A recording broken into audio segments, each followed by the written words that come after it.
허락하신 하나님의 말씀은 마태복음 13장이 되겠습니다. 마태복음 13장 44절 한 절만 되겠어요.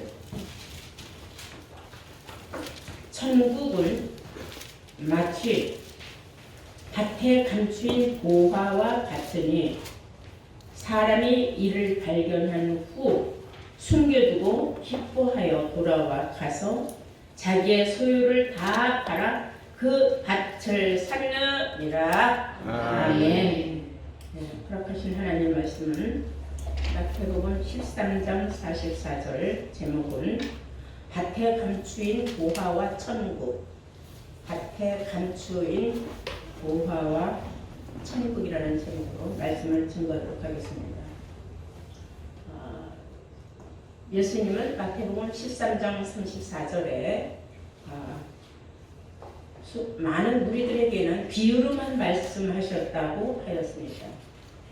비유가 아니면 그것을 말씀하지 않으셨어서 오늘 천국에 관한 말씀도 비유 속인 말씀입니다. 천국은 마치 그랬어요. 예를 들어 말하자면 비유로 말하자면 밭에 감추인 보화와 같다 그랬어요. 어떤 밭에 겉으로 드러나질 않았는데 그 밭 속에 깊숙이 보화가 숨겨 있는데 정말로 어떤 지혜로운 사람이 그 밭에 감춘 보화를 발견했을 때에 사람들에게 숨겨두고 자기 혼자 몰래 가서 기뻐하며 혼자서 기뻐서 흥얼거리며 돌아가서 자기의 모든 소유를 다 팔아서 그 밭을 샀느니라. 그 밭을 사니까 밭 속에 감춰져 있는 모든 보화까지 한꺼번에 다 사게 됐다. 이것이 천국의 비유다. 그래서 성경을 보면은 천국에 관하여 즉 구원받을 자들에 대하여 기록이 되어 있고 어떤 사람이 과연 천국에 들어갈 수 있는가를 오늘 말씀을 통하여 우리가 깨달음을 받을 수가 있습니다. 성경은 비유로 기록이 되어 있다고 했어요. 그래서 이 밭에 감추인 보화는 바로 우리의 구원하고 관계가 있습니다. 밭에 감춘 보화를 캐내어가는 지혜로운 사람은 자기 소유를 다 팔아서 그 밭을 사도 아깝지 않을 만큼 그렇게 구원을 받는 것에 대하여 확신을 가질 수 있다는 거예요. 근데 확신이 없는 사람은 내가 저 밭을 구태여 사야 되나? 저 보화가 과연 나를 구원을 시켜줄까? 하는 그런 의심을 갖게 될 수밖에 없어요. 성경은 이렇게 말하고 있어요. 잠언서 20장 15절에 보시면은 세상에는 육신적으로 보자면은 금도 있고 진주도 있거든요. 지혜로운 것은 그 입술이 더욱 귀한 보리니라 그랬어요. 진짜 보석은 입술 속에 있다 그 말이에요. 그러니까 그 밭을 사서 그 속에 캐내어진 보화를 자기 것으로 만든 사람은 입술로 그 보화를 언제든지 나타낼 수 있다. 그러니까 이것은 우리가 생각하는 세상의 어떤 재물, 금과 은, 뭐 다이아몬드, 뭐 금덩어리 이런 거하고 비교할 수 없다 이거예요. 세상의 은과 금은 우리를 구원시켜 줄 수 없다 그랬어요. 그날에 가서는. 재물 가지고 우리가 구원받는 건 아니다. 구원은 우리가 믿음으로 구원을 받는데 그 믿음은 즉 밭에 감추인 보화를 캐낸 사람만이 천국의 구원을 얻을 수 있다. 이런 말씀이 되는 줄로 믿습니다. 신명기 33장 13절에 보시면은 모세가 요셉에 대하여 말하기를 요셉에 대하여 일렀으되 원컨대 그 땅이 여호와께 복을 받아 그 땅이 여호와께 복을 받아 하늘의 보물인 이슬과 땅 아래 저장한 물과 그랬어요. 그 땅이 여기서 말하는 그 땅이라는 것은 우리가 밟고 다니는 그런 땅이 말하는 게 아니에요. 우리의 심령밭을 비유한 거예요. 심령밭에 하늘의 보화인 이슬을 담겨 있고 땅 속에 저장되어 있는 그 생명수도 있다 그 말이에요. 이런 것이 보아요.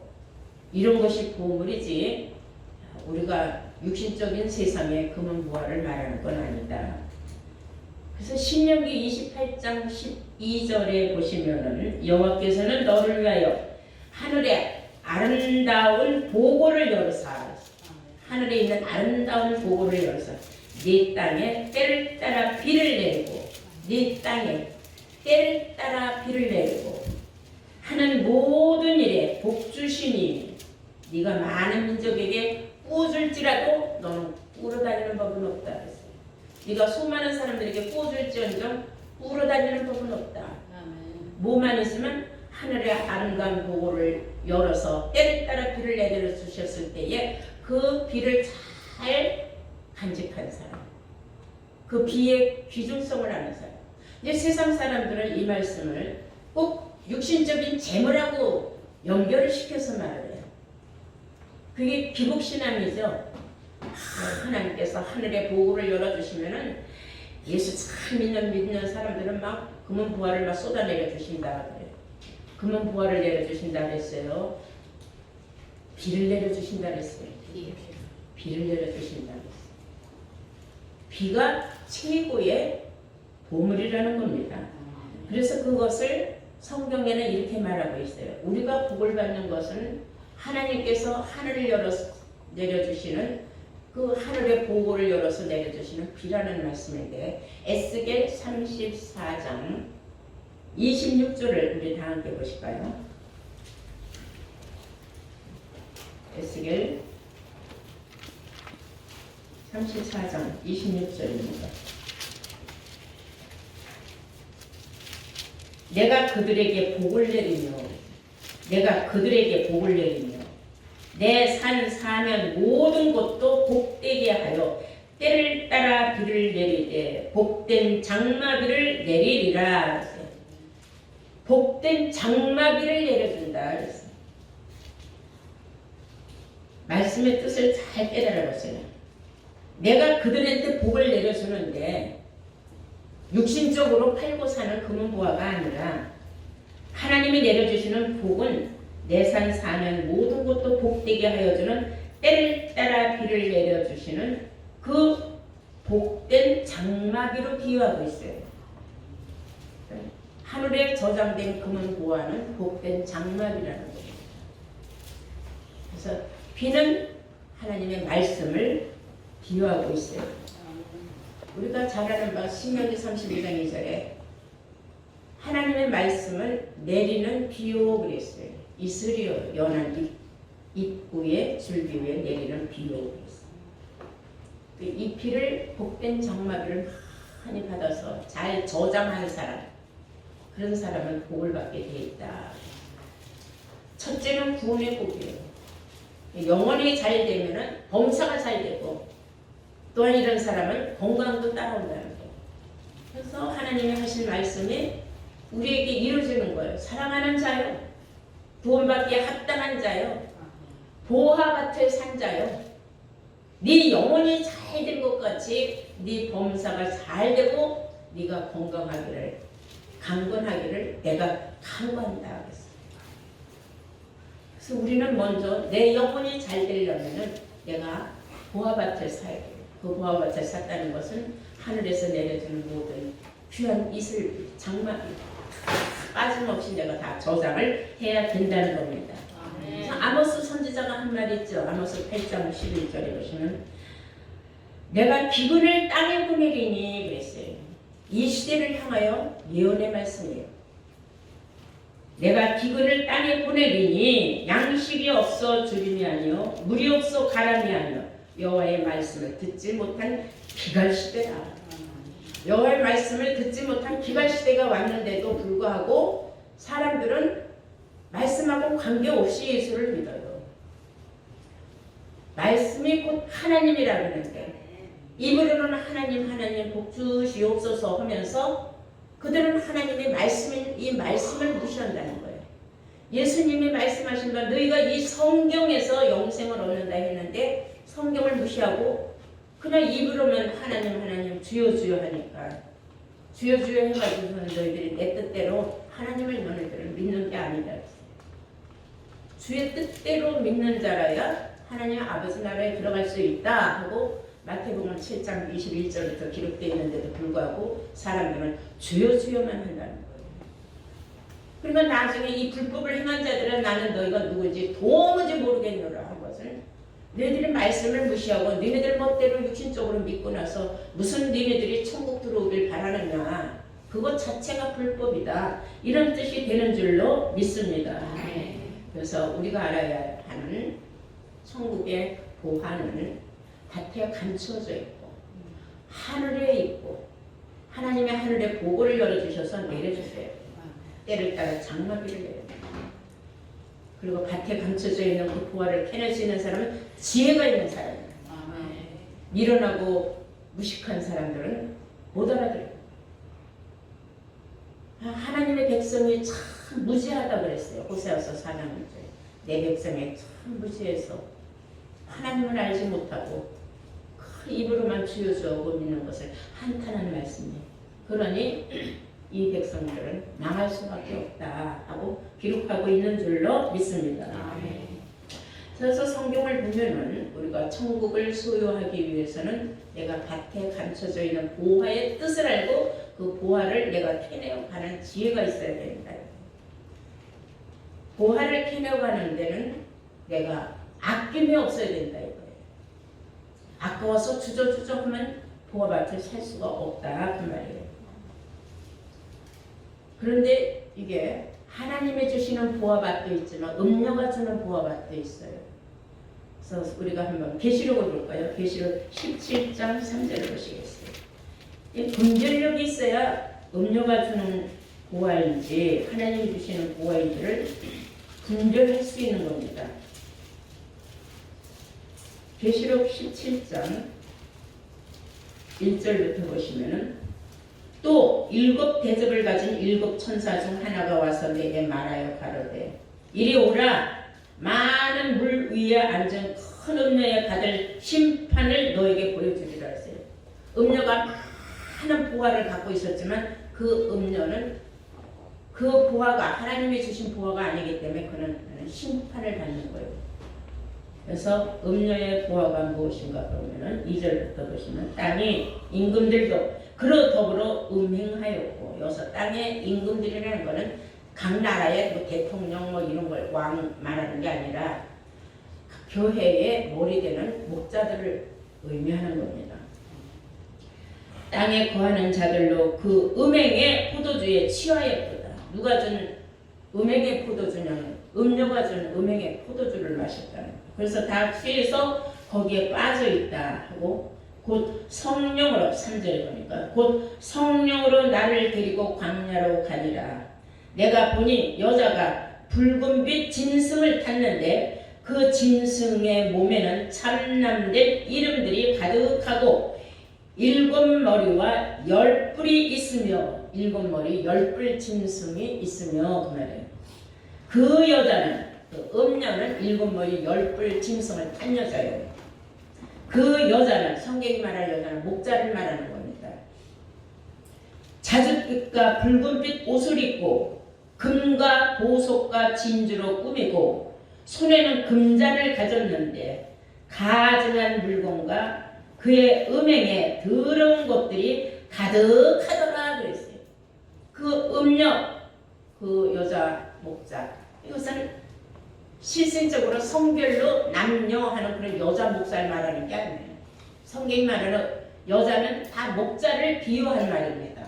왜냐하면 여자가 아이를 낳듯이 목자들은 자꾸 양떼들을 많이 낳아서 키우니까 인도하니까. 그 음녀는 7 머리 10뿔 짐승을 타고 권세를 누리는데 붉은빛 옷을 입었고 금과 보석과 진주를 휘감고 있는데 그 손에는 금잔으로 잔도 금으로 만든 잔을 가졌고 가증한 물건과 그의 음행에 더러운 것들이 가득하더라.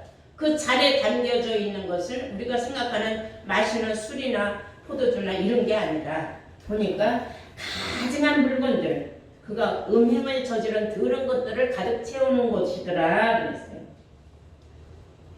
5절에 보시면 그 이마에는 이름이 기록되었으니 비밀이라. 이마에 음녀의 그 이마에 기록된 이름이 있는데 자신을 뭐라고 하느냐면 큰 바벨론이라 그랬어요. 땅의 음녀들과 가증한 것들의 어미라 하였더라. 그래서 이 바벨론이 나중에는 그 많은 치장을 해서도 결국은 망할 수밖에 없어요. 그래서 음녀를 따라가서 음녀가 가진 그 보석들을 따라가는 사람들은 결국은 망합니다. 심판의 대상이 될 수밖에 없다는 걸 아시기 바랍니다. 부로왕을 비유하여서 성경은 그가 얼마나 많은 재물을 가졌고 많은 금은보화를 가졌고 했지만은 그가 너무나도 교만하고 지금 하나님의 채 했기 때문에 하나님이 결국은 그를 망하고 멸망받게 한다는 말씀이 나와 있어요. 에스겔 28장을 함께 보시겠습니다. 에스겔 28장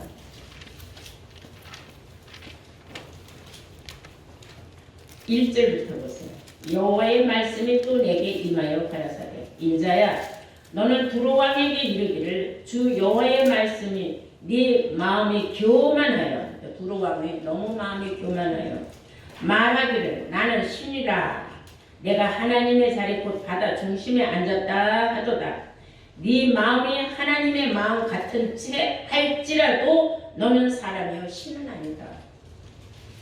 네가 다니엘보다 지혜로워서 은밀한 것을 깨닫지 못하는 것이 없다 하고 네가 모든 걸 다 깨달았다 하지만은 그 말이에요.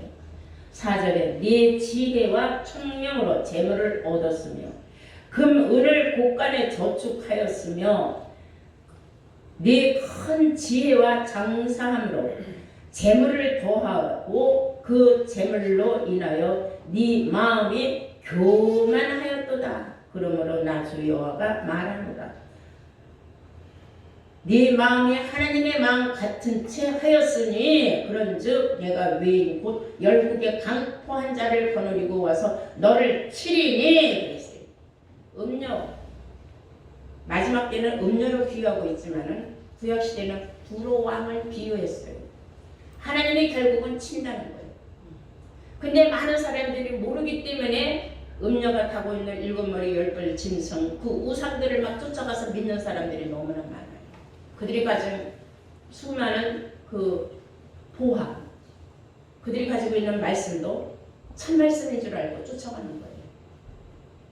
그런데 여러분 우리가 가지고 있는 이 엄청난 말씀이 세상에 지금 어마어마한 교단을 이루고 있는 그런 데서도 말씀을 중간까지는 맞아요.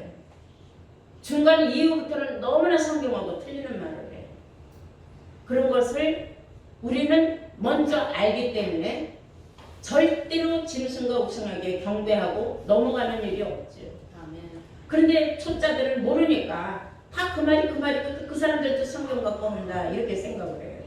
성경에는 너무나 깊고 오묘한 신비한 비밀의 말씀이 많기 때문에 그들하고 우리하고는 하늘과 땅 차이입니다. 그래서 여러분들은 시각 때를 따라서 내려주시는 하나님의 귀한 이 보화를 여러분들 하늘에서 내려주는 장마비를 여러분들이 선물로 받으려면 예배 때마다 빠지지 말고 달려 나오셔야 돼요. 언제 어느 시에 어떤 말씀이 나갈지 모르기 때문입니다. 이해가 되셨습니까? 네. 그러므로 계시록 17장 17절에 보면 왜 하나님은 이렇게 하나님의 백성들을 헷갈리게 이런 일을 하셨을까 궁금할 수가 있어요. 근데 이 또한 하나님의 모략입니다.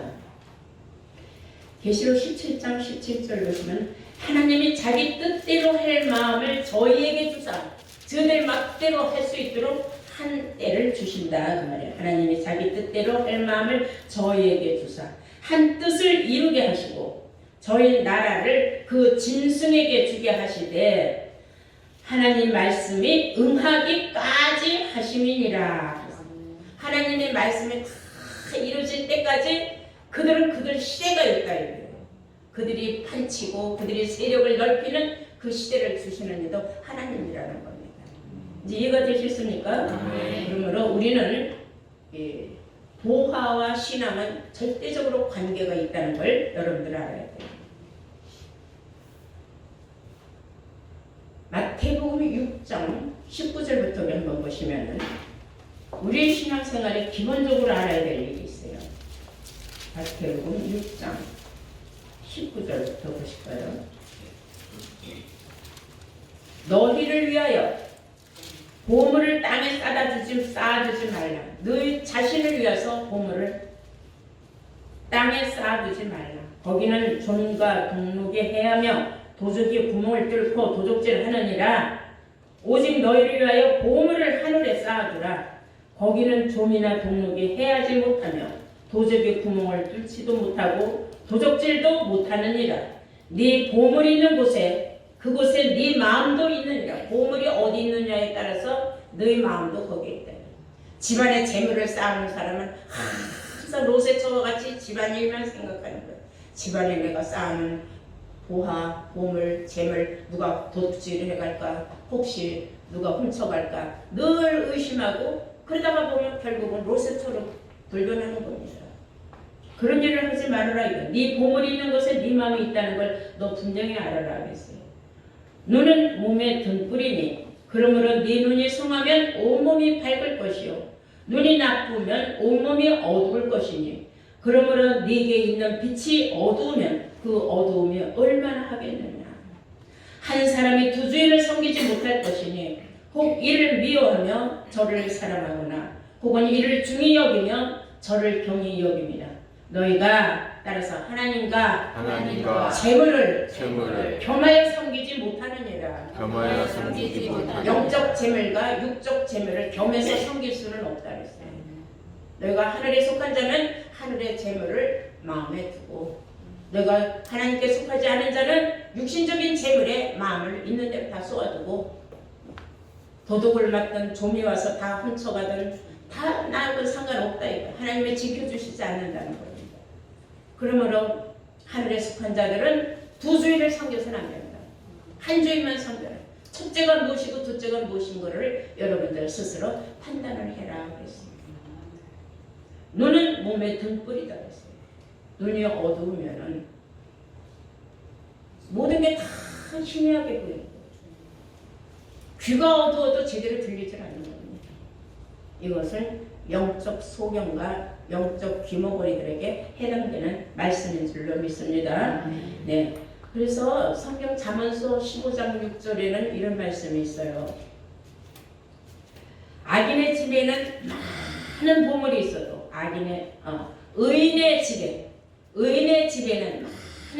있어도 의인의 집에는 많은 재물이 있어도 악인의 집에는 소득 자체가 고통이다 그랬어요. 못된 짓하고 하나님을 떠나서 아무리 재산을 많이 모아봐야 그 재산 자체는 그 사람에게 짐이요 부담이요 고통이 되는 일로 결국은 드러난다. 이것은 옳지 못한 일로 재물을 늘리지 말아라. 먼저 나라와 의를 위하여서 너희가 써야 되는데 나라와 의는 젖혀놓고 자기 집안에 재물을 쌓아놓으면 로세처하고 다를 게 없지 않느냐 그런 말이에요. 우리가 한번 재미있는 말씀이 있어요. 사도행전 5장을 한번 보시면은 아나니아와 삽비라라는 부부가 있었습니다. 그런데 이 사람들이 하나님을 속였어요. 성령을 속였다 그랬어요. 그 결과가 어떻게 되냐면 죽음을 초래했어요. 이 사람들이 성령을 속였다는 것은 이 사람들은 하나님의 백성이었어요. 하나님을 나름대로 잘 섬긴다고 하는 사람이었어요. 사도행전 5장 1절부터 보시면 아나니아라 하는 사람이 그 아내 삽비라로 더불어 소유를 팔아서 그 값에서 얼마를 감춤해 그 아내도 알더라.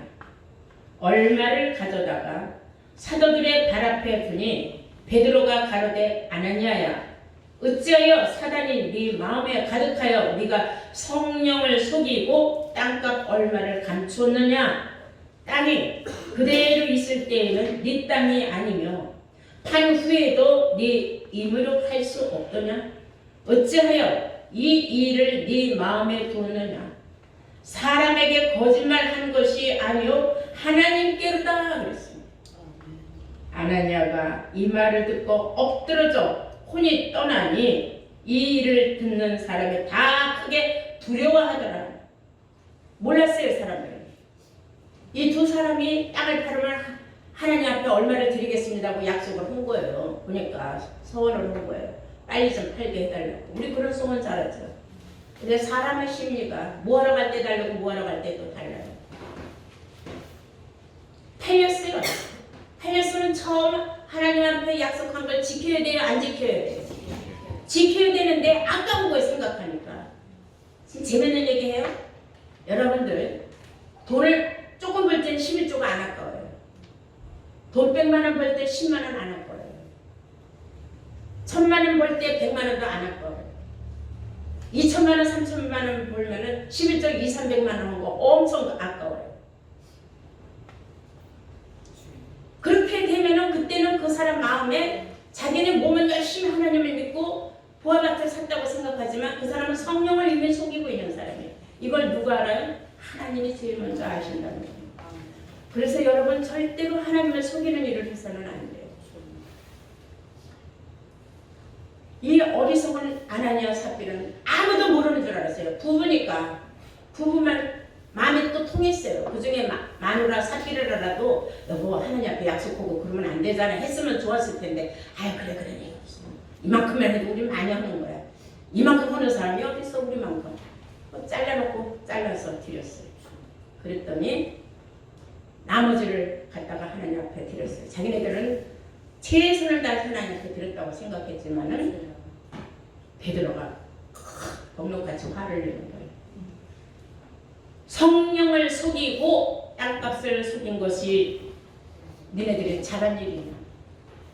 세상에 이런 기가 막힌 일이었어요. 아무도 몰라요. 부부밖에 모르는 일인데 어떻게 베드로하고 같이 사는 것도 아니고 땅을 팔았는지 얼마를 받았는지도 베드로는 알지도 못했는데 어떻게 알았느냐 이거. 하나님이 아신 거예요. 선지자를 통하여서 호통을 친 거예요. 너무 길거리에서 아나니아가 그 자리에서 그냥 절도를 했어요. 기절을 했는데 그대로 죽어버렸어요. 자 그러면 마누라라도 우리가 잘못했습니다 하고 회개를 하고 나머지를 갖다가 드렸어야 되는데 그게 아니에요. 5절에 보니까 아나니아가 이 말을 듣고 엎드러져 혼이 떠나니 이 일을 듣는 사람이 다 크게 두려워하더라. 젊은 사람들이 일어나 시신을 싸서 메고 나가 장사하더라. 죽었어요. 그대로 못 일어나고 3시간쯤 지나서 그 아내가 그 생긴 일을 알지 못하고 들어오니 성전으로 들어왔어요. 칭찬이나 받은 줄 알고 남편 찾아서 그랬더니 베드로가 가로되 그 땅 판값이 이것뿐이냐 하고 마누라한테 물어봤어요. 삽비라한테 내게 말하라 하니 가로되 그뿐이로라 그랬어요. 마누라가 한통속이라고 자기 남편 떠들어져 죽어서 나간 걸 모르는 거예요. 그게 정말입니다. 사실입니다. 그게 전부입니다 했어요. 베드로가 가로되 너희가 어찌 함께 꾀하여 주의 영을 시험하려 하느냐. 보라 네 남편을 장사하고 오는 사람들이 발이 지금 문 앞에 이르렀으니 또 너를 메어 나가리라 그랬어요. 그 다음은 네 차례다 이 말이에요. 한데 곧 베드로가 발 앞에 엎드러져 혼이 떠나는지라. 곧 베드로 발 앞에 혼이 떠나가서 그대로 죽어버렸어요. 삽비라가 그 말을 듣고 남편 죽었다는 말을 듣고. 자 이런 것을 이제 보면서 온 교회와 이 일을 듣는 사람들이 다 크게 두려워하니라. 와 하나님 무섭다. 처음 깨달은 거예요. 그래서 우리들은 그 실상 그 앞에 없었지만 우리가 만약에 그 앞에 있어도 얼마나 두려웠겠습니까? 우리는 지금 글러보는데도 너무 두려운 거예요. 그러나 하나님의 말씀은 살아 운동을 하기 때문에 신은 살아있어요. 여러분들 절대로 하나님을 속여서는 안 됩니다. 네. 어떤 사람은 11조를 늘 속이는 사람이 있어요. 자기가 보는 수입이 있는데 아까워서 딱 정해놓고 잘라놓고 하는 사람이 있어요. 그렇게 하나님을 속이면 하나님 기뻐하지 않습니다. 그 이상의 복을 주지 않습니다. 그리고 우리는 교회에서도 총에다가 헌금을 냈지 11조 끝자리를 드리질 않아요. 올려서 드려요. 아멘. 여러분들 하나님 앞에 절대로 인색하게 하면은 하나님의 기뻐받지 않습니다. 그러므로 내가 복을 더 많이 받고 싶으면 더 많이 해야 돼. 하나님은 억지로라도 그 사람의 것을 뺏어오기도 하고 억지로라도 더 채워주시기도 합니다. 그런 하나님의 법이에요. 이것은 수많은 사람들이 체험한 바를 저는 그대로 여러분들에게 전하는 겁니다. 여러분들이 정말 보다 더 나은 삶을 원한다면 하나님 앞에 드리는 것에 대해서 인색하고 보화밭을 산 것에 대해서 값을 치르지 않으면 그런 어리석은 사람은 한 사람도 나오지 않기를 바랍니다. 자, 마지막으로 우리가 고린도후서 5장을 보실까요?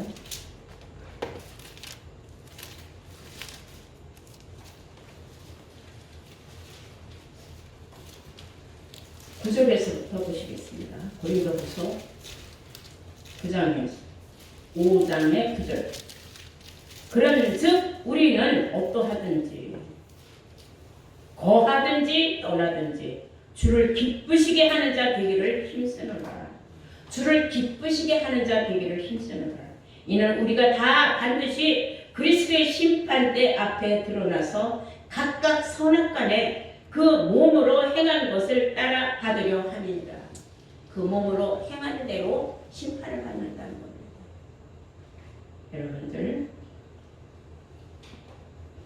여러분들이 보화밭을 사는 것에 대해서는 하나님이 보화밭을 산 사람들의 그 대가를 분명히 치러주십니다. 보화밭은 우리의 신앙, 보화밭은 산 사람은 구원이 보장되는 사람입니다. 천국에 들어가기에 합당한 사람이라면 자기 밭에 감추인 보화를 살 때에 자기 소유를 다 팔아서 살 수 있는 그런 믿음을 가져요. 성령을 속이는 사람에 대해서는 안 된다는 사실을 오늘 말씀을 통하여 확실하게 깨우친 받은 복된 자들로 거듭나시기를 주의 이름으로 축원합니다. 아멘.